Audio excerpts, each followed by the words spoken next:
เฮ้ยลุกซื้อว้าวคือว่าได้สมควรเนาะว้าอยู่ละนี่ก็เด้อกิจกรรมยามว่างกำลังสิประมองควางแห่ อันยามบ้างแล้วกินส้มเลยเนี่ย นะ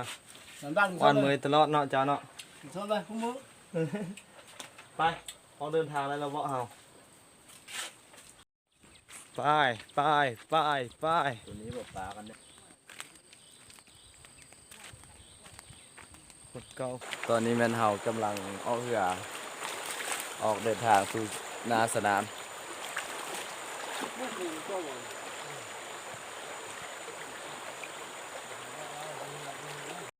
ตอนนี้ครับกำลังเดินทางเนาะเดินจากเปิดไป3 คน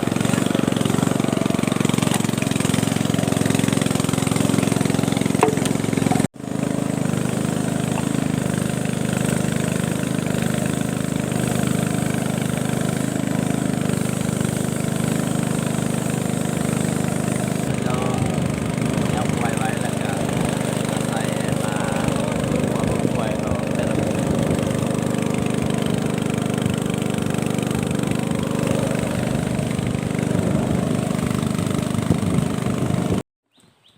โอเค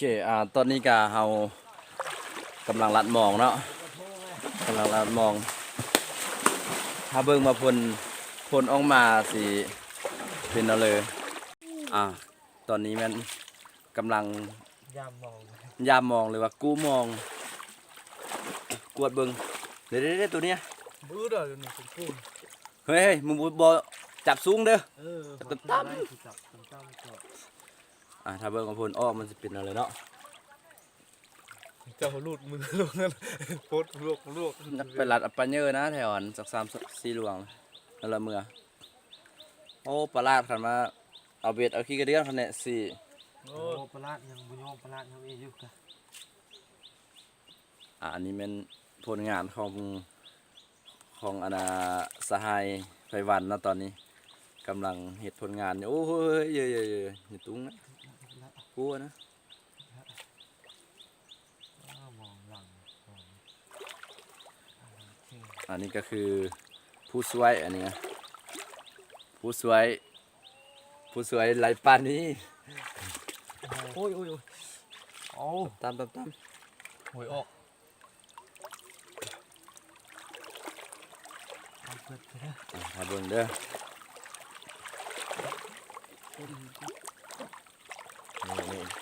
นี่พี่น้องนี่ป่า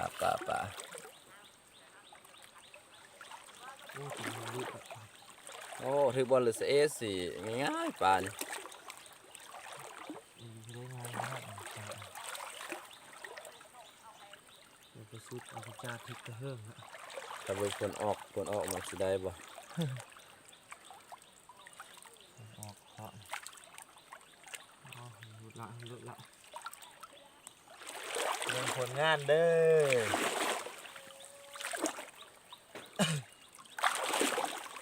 นี่ป่าอย่างจะมาเอาเลยบ่ออก ป้าน้อยแล้วก็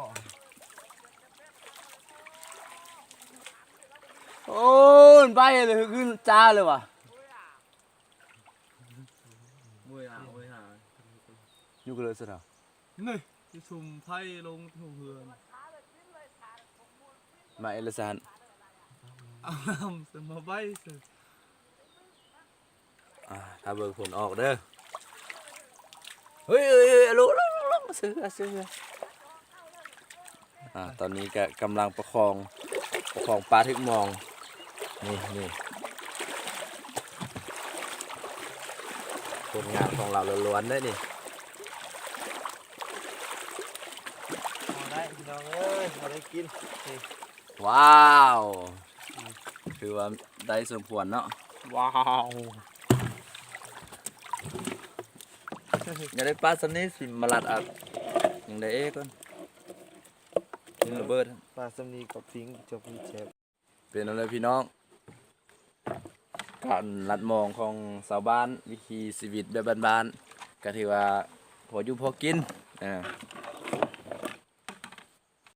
เฮียของบีหัวมีละสีแล้วมันจังแหง